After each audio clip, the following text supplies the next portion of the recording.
Bienvenidos a Hablemos, un espacio con voces especializadas en ciencias sociales y humanidades, historia, antropología, literatura, estudios políticos e internacionales, agua y sociedad. Divulguemos la ciencia.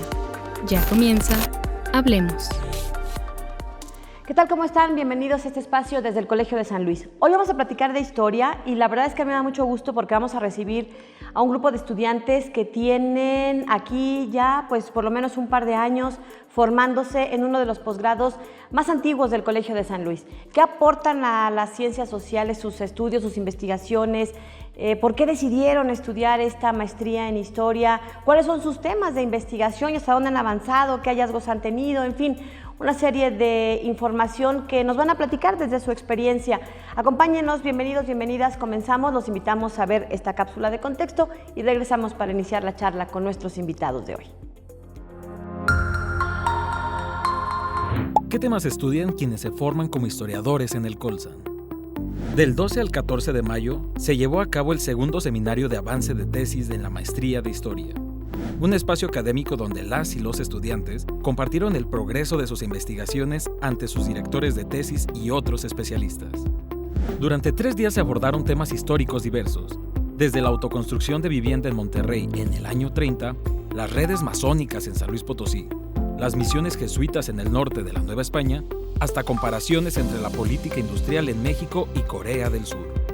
Este seminario no solo reunió a estudiantes y profesores del Colegio de San Luis, sino también a investigadores e investigadoras de instituciones nacionales e internacionales como el Colegio de México, la UNAM, la Universidad de Buenos Aires, la Universidad Nacional de Colombia y universidades de Brasil. Espacios como este son fundamentales para enriquecer el trabajo académico, fomentar el diálogo crítico y dar visibilidad a nuevas formas de pensar y escribir la historia. Síguenos en redes sociales y conoce más eventos como este.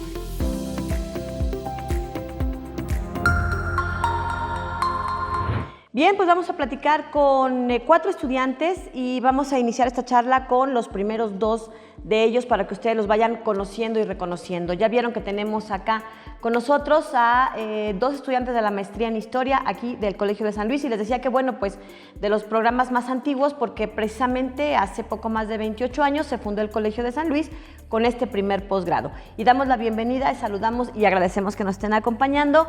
Está con nosotros Eric Barbosa Amaya, ya ves, iba a meter la pata. Eric Barbosa Amaya, para que no se nos enoje su mamá, que seguramente desde Colombia nos está por allá viendo.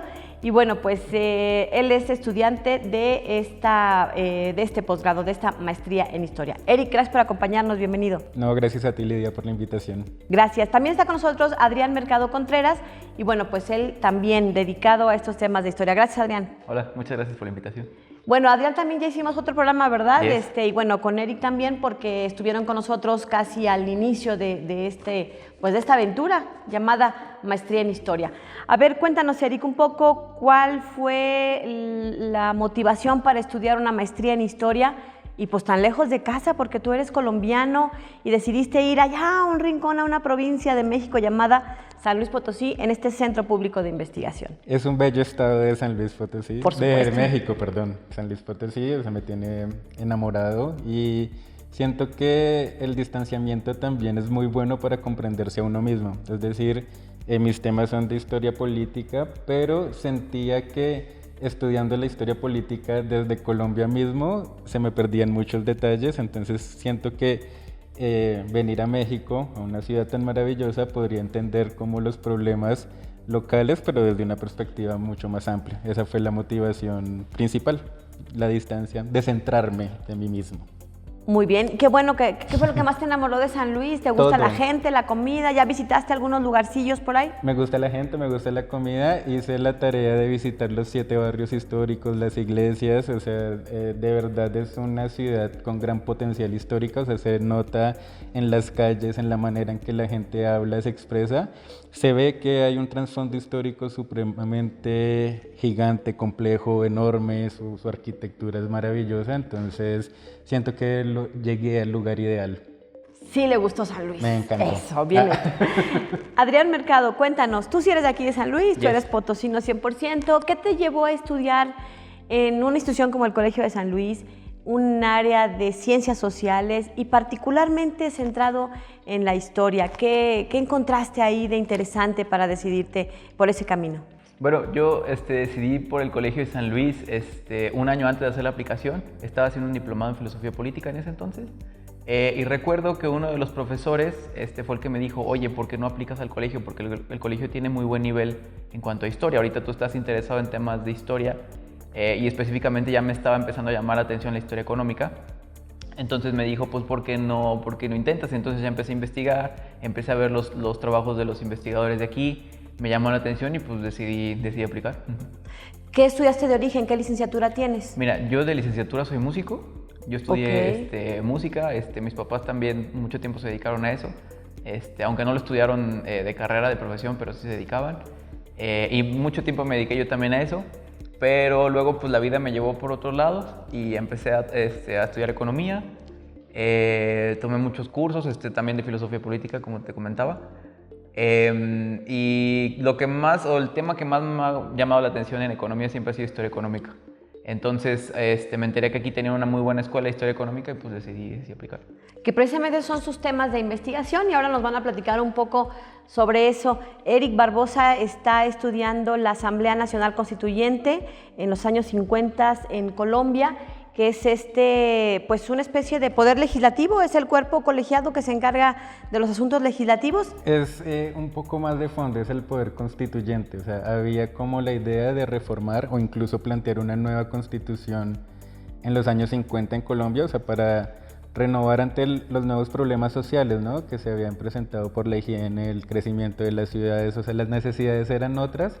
Entonces el proyecto es sobre la intención de actualizar la carta para entender los problemas sobre el comunismo, la cuestión social y demás, pero en Colombia pues un proyecto que fracasó. Acá tuvieron la Constitución del 17 que en buena parte responde también a esas necesidades. En Colombia no, y solo la Constitución se cambió hasta el 91. Entonces el proyecto es entender un poco por qué. ¿Por qué fracasó? ¿Por qué fracasó ese proyecto? ¿Y qué encontraste? Porque ya a estas alturas del avance, de la maestría, de tu investigación, seguramente ya tienen por ahí algunos hallazgos, si bien no es un documento terminado, porque es una tesis de maestría y tiene que tener pues ciertos requisitos. ¿Cuáles son algunos de los hallazgos que nos puedas contar? Pues yo creo que la enseñanza principal, yo cuando inicié el proyecto creía que este problema de triunfos y fracasos era cuestión de ideologías, o sea, quién tenía la mejor ideología, quién tenía el discurso teórico más fuerte, y no, o sea, el estudio me fue llevando a la política empírica, a lo del día a día, las trampas, los entrampamientos. Podríamos estar de acuerdo, no sé, en el voto femenino, o estar de acuerdo en la salud gratuita para todos los trabajadores, independientemente que seas comunista, socialista, de la iglesia. Pero si hay odios, si hay confrontaciones, si hay envidias, si hay amores, porque la política es eso, es como la expresión del humano, puede hacer que triunfe un programa o no. Y yo creo que mucho del fracaso de esa asamblea constituyente se debe a competencias, retos, envidias, ya en el ámbito personal, ni siquiera por desacuerdos ideológicos, sino personales del día a día. A ver, cuéntanos, eso ya me interesa, como un chismecillo ahí de historia, porque efectivamente, y lo vemos en todos los días, lo vemos a nivel local o a nivel federal, creo que son aspectos pues muy de la vida cotidiana, muy de la realidad de la calle, lo que termina por incidir en grandes decisiones que impactan en toda una nación.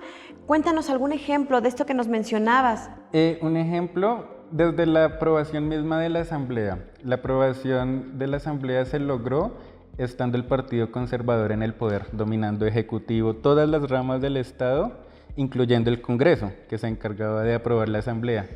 Y el partido se dividió ellos mismos entre dos sectores y había como problemas generacionales. Los nuevos miembros del partido contra los más antiguos elitistas, y se detestaban tanto así que la Asamblea Nacional Constituyente se aprobó en medio de una golpiza. O sea, dentro del mismo partido se fueron a las manos dentro del Congreso, o sea, tuvieron que separarlos un grupo se fue corriendo y en eso el presidente del Congreso aprovechó y aprobó la asamblea sin contar votos. Entonces, un poco lo que decía la Asamblea Nacional Constituyente, que pues se supone es un pacto fundacional, ¿no? Un nuevo acuerdo entre todos para reorganizar el Estado.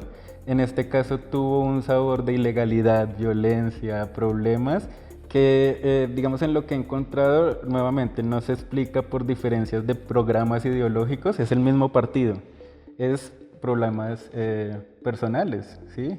Y es que dicen que en política la forma es fondo y la verdad es que cualquier parecido con la realidad de la política mexicana es mera coincidencia. Pero a ver, cuéntanos un poco sobre esto de las envidias, qué liderazgos, algún ejemplo en torno a este, Sí. o hasta amor y desamor, que también ha sido parte fundamental Sí, en la historia. Sí, sí. En ese momento el Partido Conservador estaba dividido entre Gilberto Alzate Avendaño, como el ala más joven, más incluso popular, ¿no? Pese a que eran conservadores, era como un programa muy ligado al pueblo y demás. Y el otro sector era en torno a Laureano Gómez, más elitista, más como conservador, jerárquico. Entonces compartían cosas de programas, pero digamos tú ves en la sesión de la constituyente o incluso del partido se empezó a confundirse todo y había un control por, digamos, programar las sesiones. Entonces en esas confrontaciones unos cancelaban las sesiones y las programaban en otro lado o cambiaban arbitrariamente la hora o para intentar como desbaratar a la competencia empezaban a nombrar a su equipo en embajadas, ¿sí? Entonces empiezas a salir como todas estas estrategias políticas, el uso del derecho, el uso y el abuso del derecho, pero para detener el avance de los otros, no por problemas ideológicos, sino político, o sea, político empírico que es humano a la final. Híjole, está bueno el chisme. Vamos a, la historia, no chisme. El chisme Pero es histórico. que termina con, pues sí, con esos aspectos y con esos elementos que te dan cuenta de que, pues, reflejan la parte más humana, ¿no? de la historia finalmente. Bueno, vamos a ir a una pausa. Ahorita le preguntamos a nuestro otro invitado, a Adrián Mercado, también de qué va su tema de investigación y cuáles fueron sus principales hallazgos. Y bueno, seguimos platicando con dos de los estudiantes que se están formando aquí ya en sus últimos días en el Colegio de San Luis para tener su graduación y todo. Pero bueno, pues qué mejor que de viva voz nos platiquen antes de que se haya todo un documento consultable para todos ustedes de manera abierta, pública, digital, los trabajos de investigación que dejarán aquí como su testimonio en el paso por el Colegio de San Luis. Una pausa y continuamos.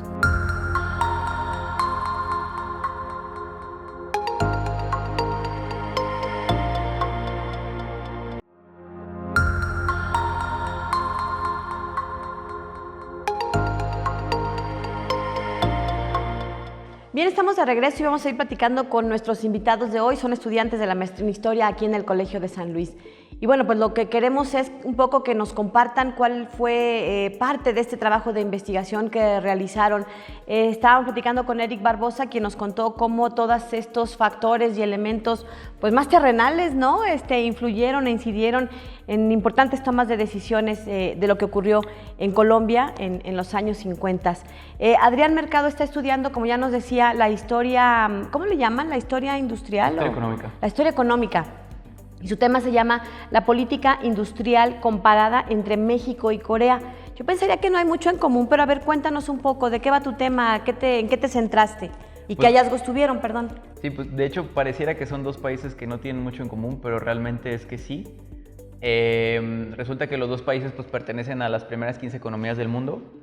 Y siempre surge la duda de, bueno, ¿por qué si los dos países pertenecen a las primeras economías del mundo, supuestamente tienen una productividad más o menos parecida?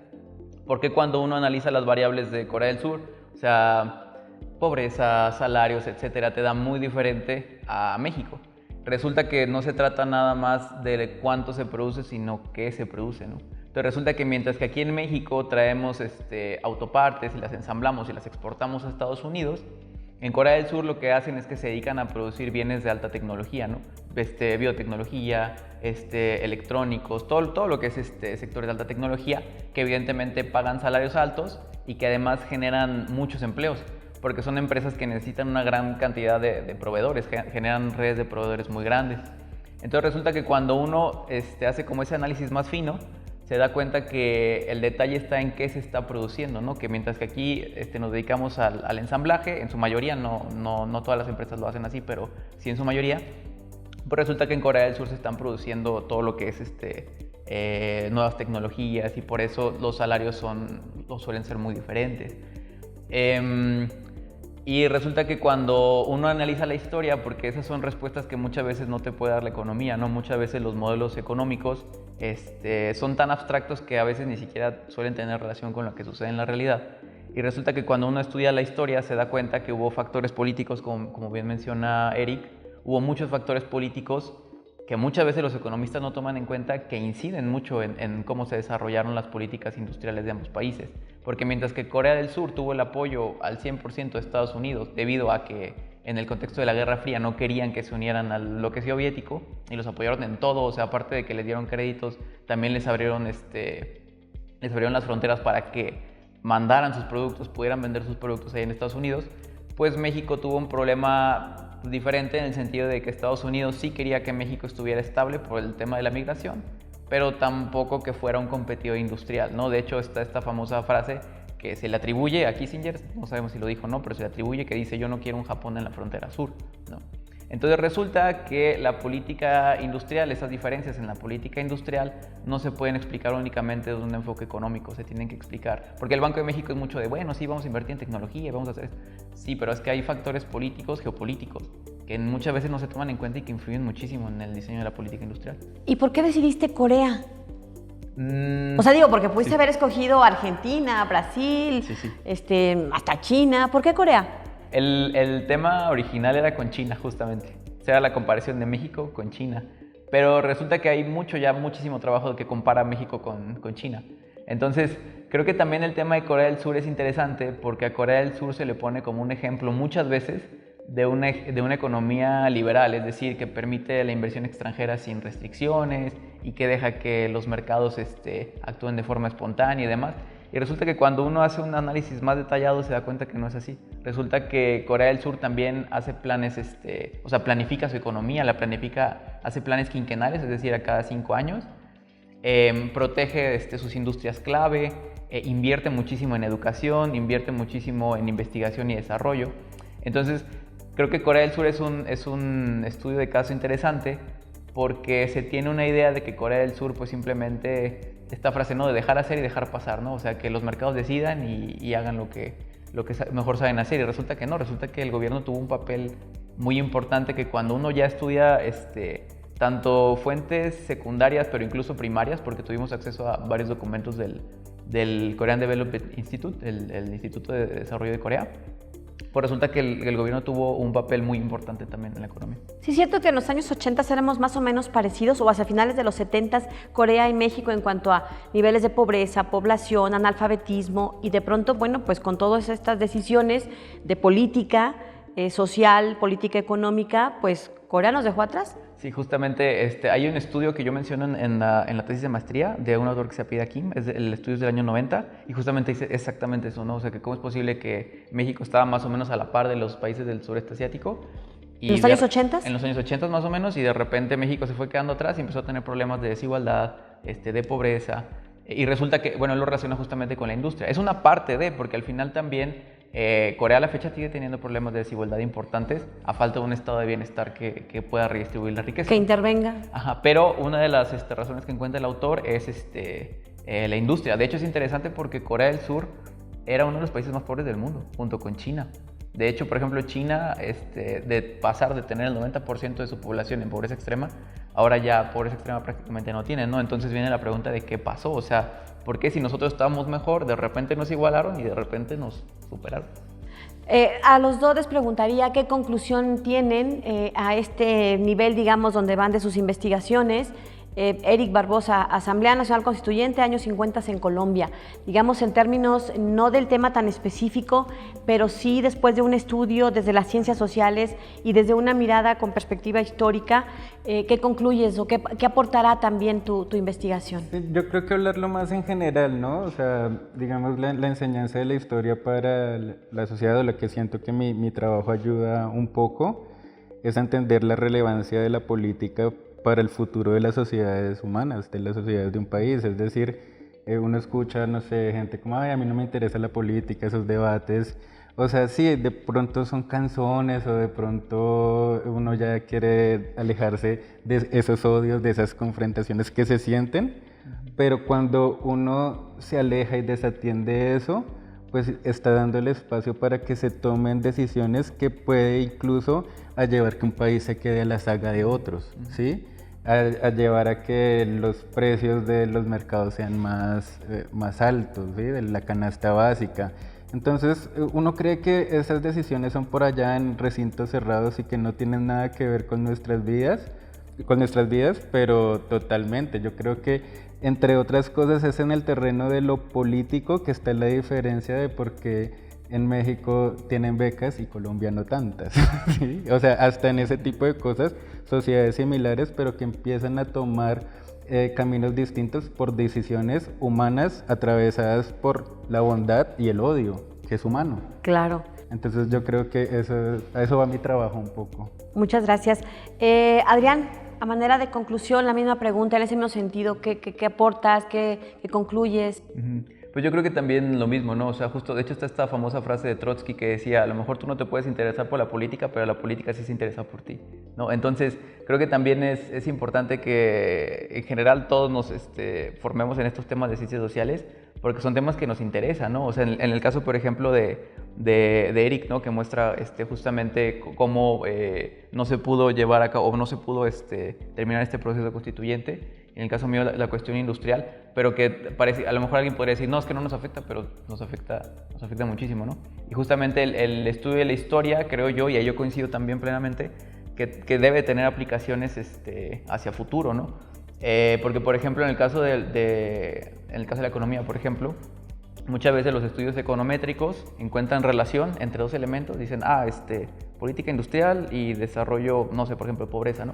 Pero la historia, ahí es donde es importante la historia, porque la historia te cuenta cómo se llegó a esa relación, ¿no? O sea, claro, que esa relación no salió en la nada. Entonces, sí, yo creo que sí es muy importante, es básico el estudio de las ciencias sociales, porque, como menciona Eric, ¿no? La política es parte, y ha sido parte desde, pues, por lo menos, bueno, sí, como citando a Hannah Arendt, desde los griegos, ¿no? La Totalmente. Política ha estado, o sea, la cuestión pública ha estado desde ese Y entonces. efectivamente nos va a impactar tarde o temprano en la vida de usted, en la mía, en las tortillas, en el precio de la leche, en la vida cotidiana, en por qué manda a sus hijos a tal escuela o no, o por qué vivimos donde vivimos, en fin. Bueno, pues les quiero agradecer mucho y mucho éxito en lo que venga, muchas felicidades porque sé que está ya a unos días de su graduación.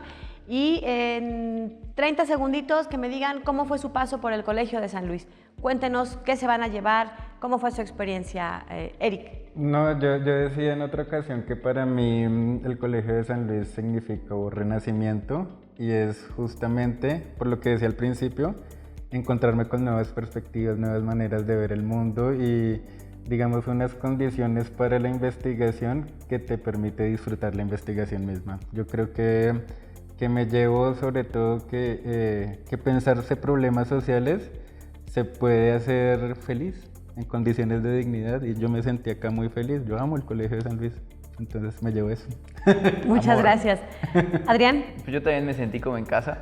De hecho, contar una anécdota, porque hace poco... En 30 segundos. En 30 segundos, porque llegó un gatito a mi casa y a las 2 semanas llegó otro gatito, y entonces me acuerdo que le estuve diciendo a los profesores así, oigan, ayúdenme a darle en adopción a este otro gato, y me acuerdo que todos los profesores de aquí me empezaban a ayudar y lo empezaron a publicar en sus redes. Entonces, y lo pude dar en adopción, ¿no? Entonces eso fue bien chido, porque siento que sí se siente, a pesar de que somos de otras áreas, unos en antropología, sí, se siente como esta comunidad que en muchas universidades no se siente a veces, ¿no? O sea, a veces una facultad está por un lado y otra por otro, y aquí no, acá como que sí se siente como esta sensación de familia. Yo la verdad también me sentí como en casa, sobre todo este último semestre. De hecho me arrepiento de no haberle hecho más uso a las instalaciones, porque también las instalaciones es otra cosa, o sea, La infraestructura. Es muy bonita y es muy cómoda en general. O sea, creo que a comparación de otros lugares, que digo, no me quejo, pero yo me sentí muy a gusto aquí.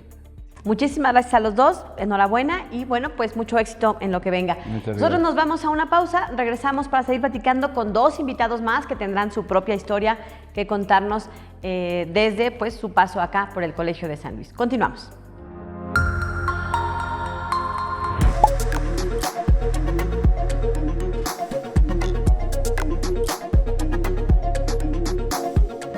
Los estudios en relaciones internacionales creo que son esenciales para abrir miras para los estudiantes, para que conozcan cómo se hacen las cosas, tanto para bien como para mal, en otros países en el mundo. Entonces ello va a abrir miras y va a abrir puertas. El hecho de que el Colegio de San Luis tenga estos estudios abre estas oportunidades para que los jóvenes de San Luis puedan conocer mundo y traer sus conocimientos de vuelta a San Luis y con ello potenciar el desarrollo de San Luis en todos los aspectos. Muchísimas gracias tanto al Colegio de San Luis como a su presidente, como a todo el personal que nos ha invitado aquí para estar presentes. Es un placer.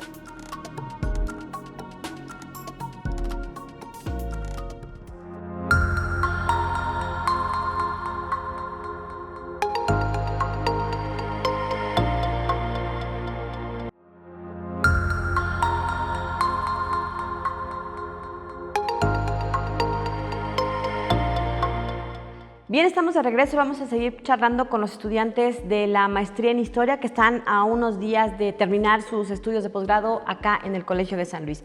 Y bueno, pues como ya vieron, tenemos a dos invitados más. Aquí somos bien internacionales, ya vieron, desde Colombia, por cierto, saludos a Bogotá, a toda la familia acá de Eric.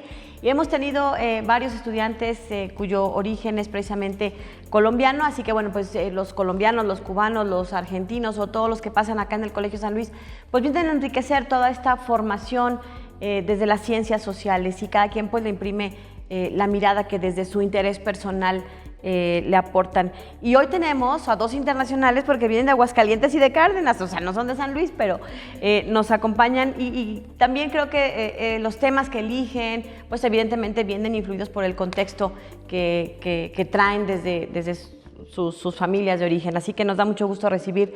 Está con nosotros Diana Laura Quiñones Villalobos. Ella tiene como parte de su proyecto de investigación micropolítica educativa en la Escuela Rural Postrevolucionaria en el municipio de Calvillo, en Aguascalientes. Diana, gracias por acompañarnos. Bienvenida. Muchas gracias por la invitación, un placer estar acá. Gracias. Ya habíamos platicado con ellos porque hicimos un programa recién que iniciaban su maestría y bueno, pues vamos a ver qué tanto ha cambiado la perspectiva, el enfoque, los hallazgos, en fin, a unos días de concluir. Y está también con nosotros Jorge Castillo Rodríguez y su tema tiene que ver con la Logia Ignacio... ¿La Logia, dije bien? La Logia Ignacio Ramírez, Ferrocarriles y Masonería. Yo no tengo ni idea de qué pueda tener en común, pero ahorita nos va a explicar porque él sí sabe. Jorge, gracias por acompañarnos. Muchas gracias por la invitación. Bueno, pues a ver, cuéntenos. Empezamos con Diana Laura. Cuéntanos un poco, igual, ¿por qué decidiste ingresar a una maestría orientada hacia las ciencias sociales y particularmente por qué te interesaron los estudios históricos? Claro. De formación también soy licenciada en Historia, entonces en busca de continuar con la formación porque me interesa integrarme al núcleo de investigación en algún momento. Estuve buscando cuál colegio podría ofrecerme un buen lugar para hacer historia regional, que es lo que a mí me llama la atención, entonces continuar con esa parte para mi estado. Encontré el programa del Colegio de San Luis, que acá también son muy buenos investigando historia regional, entonces dije, creo que es un buen lugar para nutrirme metodológicamente para la investigación, por eso decidí estar acá. ¿Cuáles fueron algunos de los hallazgos más importantes, en particular en el tema que estás analizando, la micropolítica educativa en la Escuela Rural Postrevolucionaria? En pocas palabras, perdón por la simpleza, pero bueno, es para que usted y yo le entendamos, ¿verdad? Que no somos expertos en esta materia. ¿Qué pasaba en la educación rural después de la Revolución? ¿Y qué encontraste? Fui desde la revisión de la literatura, lo más grande que ha abarcado el proyecto educativo de Vasconcelos, qué se pretendía con ello, el ver que éramos una población altamente rural que no había sido educada en mucho tiempo, entonces un proyecto tan ambicioso que desde las decisiones políticas se decidía atender esta área rural tan extensa que se tenía y llevar educación a donde no se había llevado educación previamente. Entonces yo quise analizar esta parte del proyecto, pero a la microescala, ver qué pasaba en un lugar de mi estado que curiosamente en la investigación me encontré con muchas particularidades que yo no había notado aún siendo de Aguascalientes, que es una sociedad que se conformó desde la división de la gran propiedad a la compra de las pequeñas propiedades. Entonces hay una migración importante también de parte de habitantes de los Altos de Jalisco que se establecieron en Calvillo, Aguascalientes. Entonces se dividieron las haciendas, estas haciendas estaban ocupadas por personas foráneas a Aguascalientes y eso dotó de una cultura muy particular al municipio de Calvillo, que hasta la actualidad es una de sus características. Entonces, viendo cómo llega el proyecto educativo, cómo se hacen los contratos para que las escuelas rurales lleguen a estos lugares, es que yo me doy cuenta quiénes estuvieron involucrados en ese tipo de decisiones, quiénes estuvieron involucrados en las negociaciones para aceptar una escuela en dicha ranchería de alguna de las haciendas. Y me estaba dando cuenta que es una dinámica muy curiosa y muy particular cómo se llevó a la negociación. Además que la temporalidad que yo estoy manejando atraviesa justamente la época cristera. ¿1920 y tantos? En el 26 al 28, yo abarco del 24 al 34, entonces justamente atraviesa mi temporalidad de investigación. A ver, cuéntanos un ejemplo para darnos una idea de eso, ¿no? Que claro, mencionas. Ajá, ¿Qué particularidades, qué casos, cómo era, a quién contrataban, por qué? Un poco eso. Me gusta el chisme, espérenme. Es parte de la historia, creo que a todos nos llama la atención. Es una manera muy trivial de decirle, pero la verdad es que tiene de fondo muchísimos elementos que los expertos nos lo traducen algo más sabroso. Justo, Calvillo también es conocido como uno de los centros cristeros más importantes en la región. El Bajío azotó fuertemente la cristeada y Calvillo tuvo una particular comandancia muy dirigida a los cristeros, y en lo que yo pude encontrar de mis escuelas hubo 3 ranchos en los cuales hubo una confrontación entre los cristeros y las fuerzas políticas como del municipio y del estado. Entonces, ver esta parte de encontrar grupos fuertemente católicos que no estaban de acuerdo con las decisiones que se estaban llevando a cabo a nivel federal y cómo reaccionan desde la localidad defendiendo sus principios, sus valores, el cómo ellos estaban arraigados a su religión y que ellos sintieran que estaba violentado de alguna forma desde la ley Calles, el cómo se estaba involucrando también en la educación, en una educación que había sido fuertemente conservadora y que había llevado a cabo en décadas anteriores, pues ocupados por colegios católicos. Entonces, este tipo de actividades a mí me ha nutrido mucho en la investigación, el ver cómo los cristeros defendían desde su centro, desde esa ruralidad que yo trato de representar, sus convicciones frente a un proyecto federal imponente que hablaba de otros sistemas políticos en México. ¿Y quién iba y enseñaba? ¿Mujeres católicas? ¿Ellos decidían? ¿Estos grupos de poder incidían en qué maestras o maestros eran mayormente mujeres o no? ¿Cómo era? Los que yo he encontrado es que eran enviados mixtos. Podría ser una maestra y un maestro, posiblemente al matrimonio para que fuera aceptado por la comunidad. Lo que se dice en esta temporalidad, y no solo es el caso exclusivo de Calvillo, las mujeres solteras en una comunidad extraña no era bien visto. Una mujer sola no podía llegar a una comunidad a enseñar porque entonces se ponía en duda su castidad, sus valores, su religiosidad. Entonces tenía que estar muy bien cuidado, o tenía que haber llegado la maestra con la mamá o con un hermano que las cuidara. Y en los cristeros justamente hay el caso de un par de maestras que se les iba a enviar a Calvillo, pero ellas dicen no, porque la comunidad de San Gil, por ejemplo, es una comunidad de Calvillo, hay mucha confrontación por los cristeros y han golpeado profesores, los han enviado fuera del estado, no solamente del municipio, fuera del estado, porque la situación estaba muy fuerte y ellos pues temían por su vida más que por otras cosas, porque hubo violencia física de por medio. ¿Qué importancia tienen este tipo de investigaciones para entender lo que hoy ocurre? Por ejemplo, ¿por qué Aguascalientes es como es o por qué Calvillo es como es? Claro, creo que esta investigación sobre todo sigue no teniendo esa idea que el estado es conservador, sigue siendo un estado católico conservador. Calvillo también es un centro religioso importante que de verdad aún en los censos la mayoría de las personas siguen siendo católicas. la importancia de las fiestas patronales desde Calvillo y desde el municipio de Aguascalientes, pues siguen teniendo un peso muy importante. La romería de la Virgen de la Asunción es un lugar donde se congregan los fieles de los diversos municipios para rendir homenaje a nuestra patrona de la ciudad. Entonces, sigue siendo ese contraste desde la reacción de los cristeros hasta la religiosidad de hoy en día. ¿Y por qué particularmente por el aspecto de la educación? ¿Por qué la micropolítica educativa? La elección del tema fue particularmente por convicciones muy personales. Yo soy hija de profesores rurales.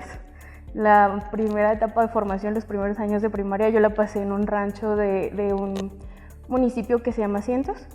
Entonces yo de primera mano pude ver cuáles son las diferencias de estar en una escuela rural, en un ambiente que está lejos de una ciudad, al cambio que tienes al llegar a una ciudad grande. Cuando yo llegué a la ciudad a la edad de 10, 11 años, ver una escuela enorme con unos grupos de muchísimas personas, de venir de un grupo de 16, 18 niños que nos conocíamos desde el kinder, a llegar a un grupo de 45 en una escuela enorme con fraccionamientos que no tienen la misma cotidianidad que uno puede tener en una comunidad rural.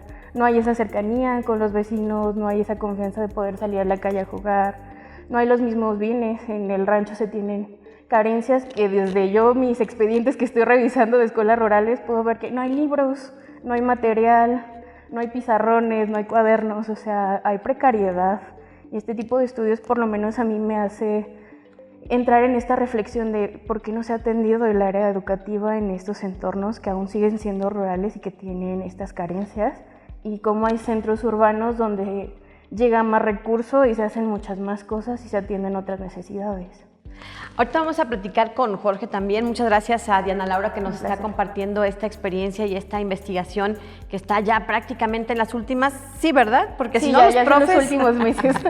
Porque además yo creo que ellos se han de divertir mucho porque es algo que les gusta, y ellos tienen periódicamente a lo largo de estos años que pasan por la maestría algunas reuniones entre expertos, alumnos y profesores, en donde van escuchando los temas de sus compañeros en los seminarios, en los coloquios, y bueno, pues son estas revisiones específicas que se hacen del trabajo que están realizando, y seguramente, bueno, pues ahí comparten muchísimo más información que ahorita en estos bloques de 11 minutitos pues no les podemos dar tan a detalle. Pero bueno, sus tesis van a estar, sus investigaciones traducidas en tesis van a estar disponibles en cuanto ya pasen todo el protocolo.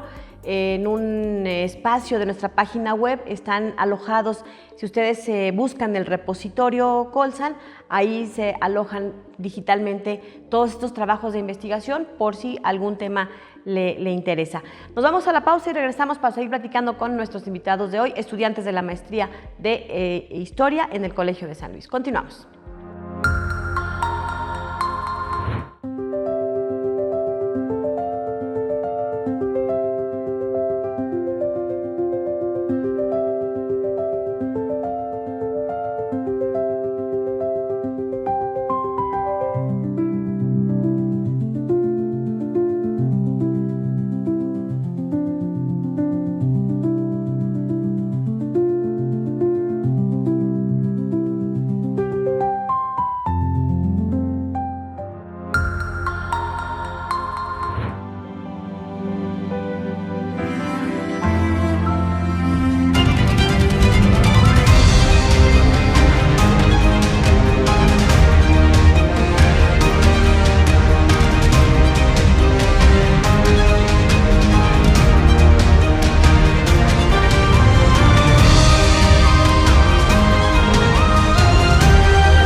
Bien, estamos de regreso ya en el último bloque para concluir esta charla con los estudiantes de la maestría en Historia que están a punto de concluir su paso de formación acá en el Colegio de San Luis y nos están contando, bueno, pues parte de sus proyectos de investigación, qué encontraron, cómo les fue y ahora, bueno, pues nos toca charlar con Jorge Castillo Rodríguez.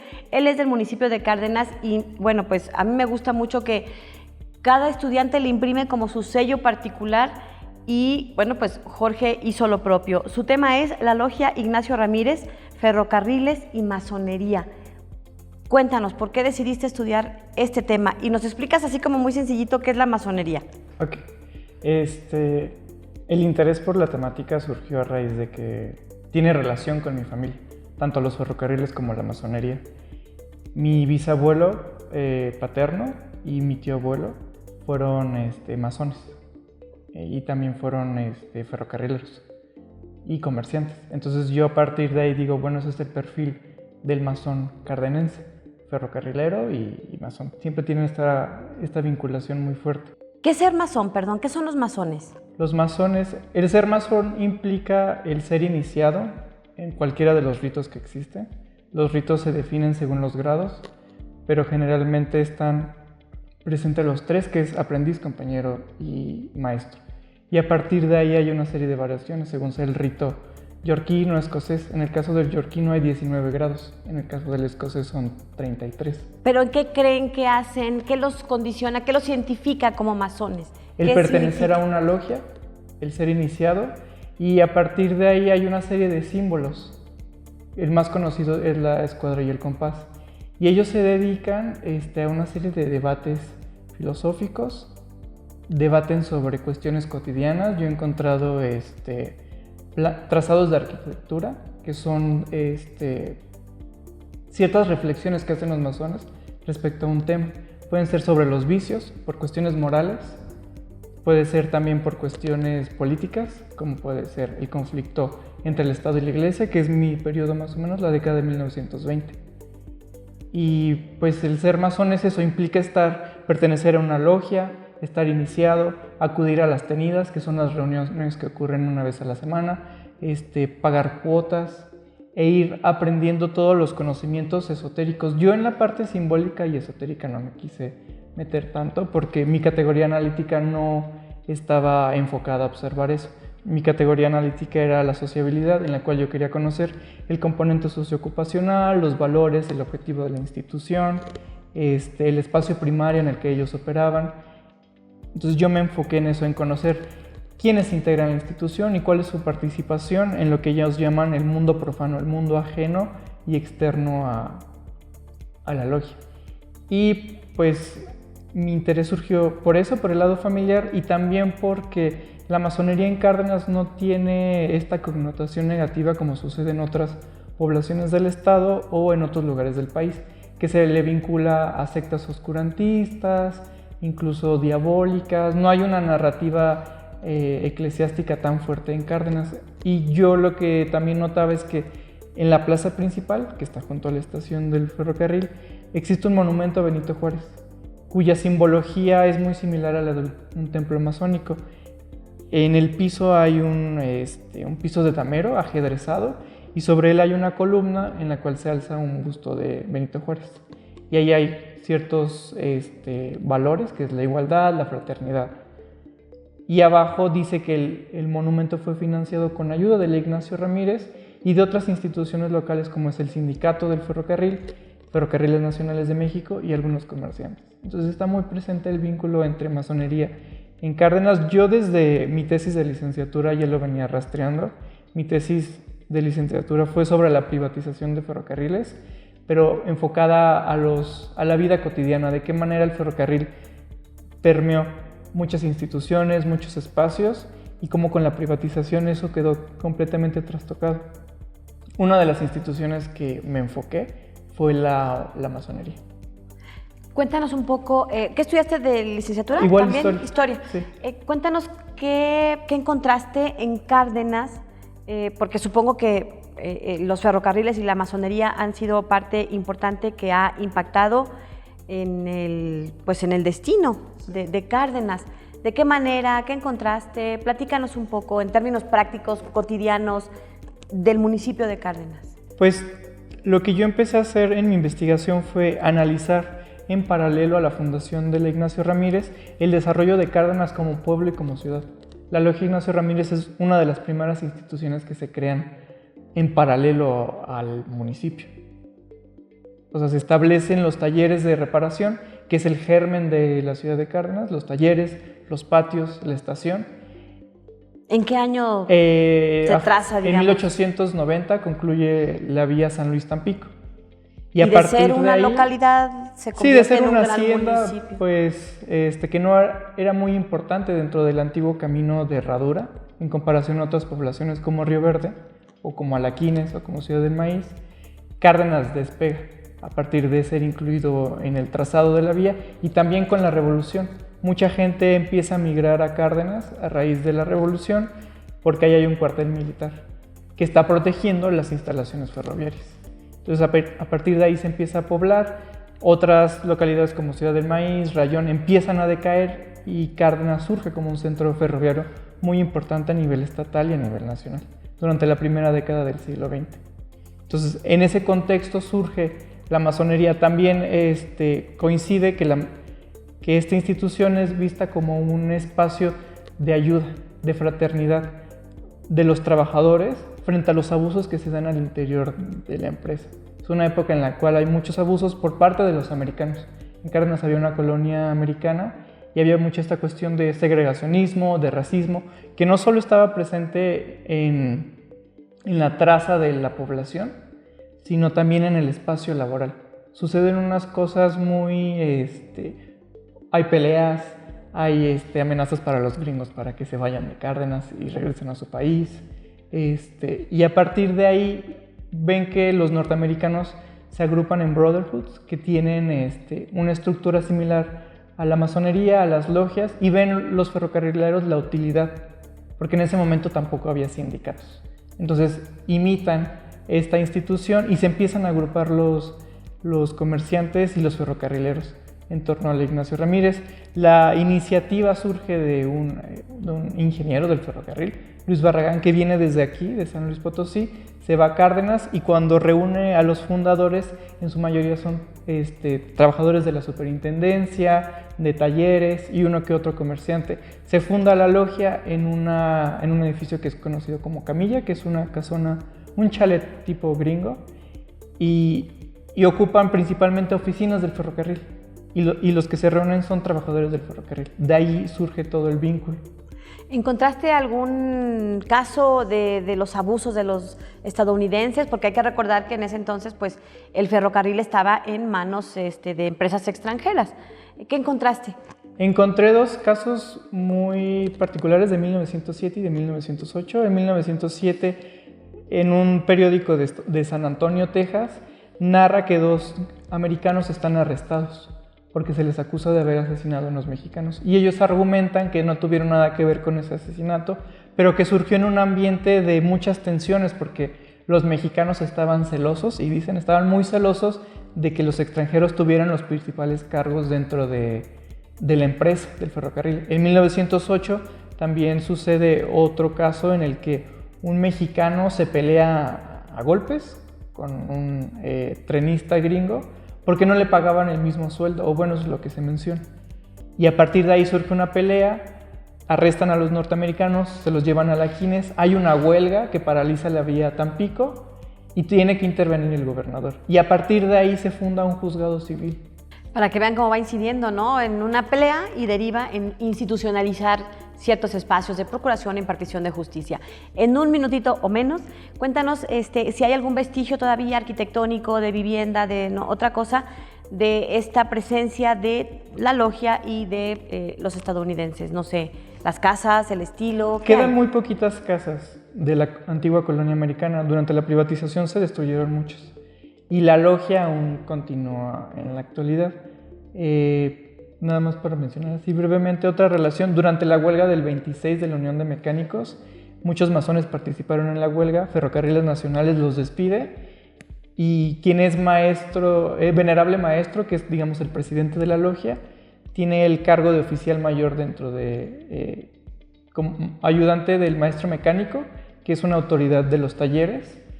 Y como ve que están despidiendo a sus compañeros, empiezan a mandar cartas a otros centros ferroviarios para que los ayuden a colocar en Guadalajara, en Chihuahua, en Veracruz. Entonces ahí se ve de qué manera la logia funcionó también como un sindicato, una liga que les daba cierta protección a los trabajadores en situaciones de desgracia.